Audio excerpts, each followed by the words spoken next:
I'm currently studying for a certification in the method of counseling called internal family system.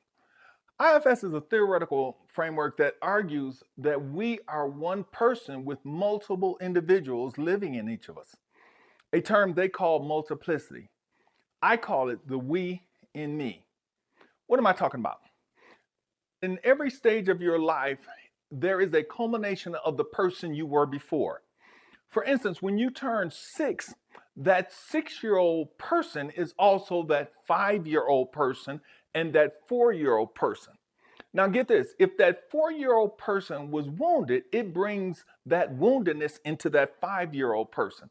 And that 5-year-old person brings that woundedness into that 6-year-old person. If any of your stages were damaged, then the person you are today has a measure of that trauma as well. In fact, the word trauma in the Greek is the word wound. And if you want to stop living wounded today, you have to go back and heal not those wounded places, but that wounded person that still lives in you. Healing the we in me means you have to go back into your past self to love and heal your present self. There's a we in me, and this is one of them. This is little Ken. Little Ken is the me up to about 6th grade. Little Ken was raped. Little Ken was abused with belts and switches and extension cords. He was hit with brass knuckles. Now, this created a persona that was brutally angry and frequently misdirected that anger at the wrong people. Little Ken learned how to medicate his pain with humor. He was the class clown. He was still hurting then, thus hurting me today. There's this false narrative that says time heals all wounds. Time doesn't really heal all wounds. Time learns to bury them. So, who's responsible for healing the many we's that are in me? Is it the person that wounded little Ken? Is it the mother that never nurtured little Ken? The me today is the primary caregiver of the me back then.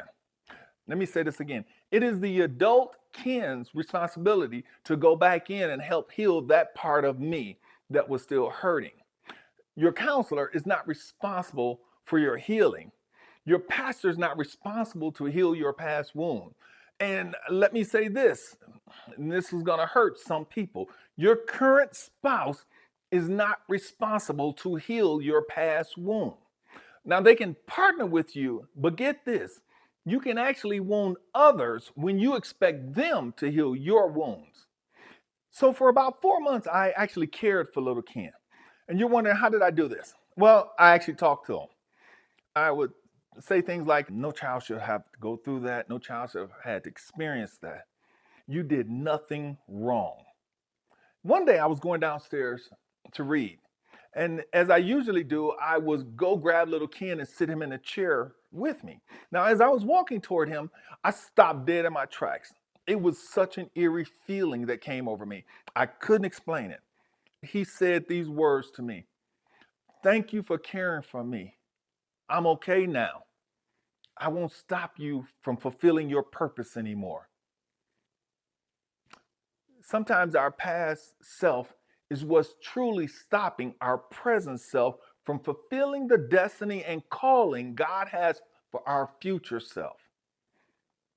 Get this, the greatest command in the Bible says to love the Lord your God with all your heart, with all your mind, with all your soul, with all your strength. And then it says love your neighbor as yourself. Definitively, your is possessive.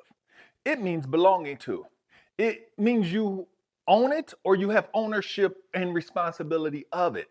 For example, your house belongs to you. You have ownership and responsibility. While controversial, your spouse belongs to you. In fact, Ephesians talks to husbands about nurturing their wife and caring for her. If whatever or whoever belongs to you, then it's your job to care for it or them. What if loving your neighbor as yourself is actually learning to love yourselves? All the selves that's been hurt and wounded. This is Dr. E. Ken Harmon saying to you, if you continue to do what you've always done, you will probably continue to have what you've always had. If you want to do something different today, I dare you to go back into your past selves so that your present self can become your future self.